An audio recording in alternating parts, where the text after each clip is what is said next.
Hi curl friends, it's your girl Netta, and today I'll be taking you behind the scenes with my moving experience with Piece of Cake Moving and Storage Company. So first thing they did was arrive on time. They were standing on business and I appreciate that. They got everything upstairs. I did not have to move a finger. They packaged all of my furniture, which was extremely nice because if it was up to me, I would throw that couch out the window.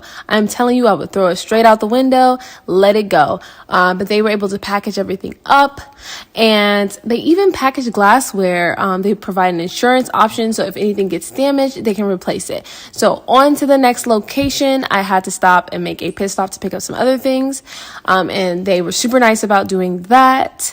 And so when we arrived, everything was super efficient. They got in there, they got to work. They started unpacking things, setting things up. Let me tell y'all, if you are trying to be a soft girl in 2024, soft girl, soft guy, soft person, you need to hire a moving company, and this is the one.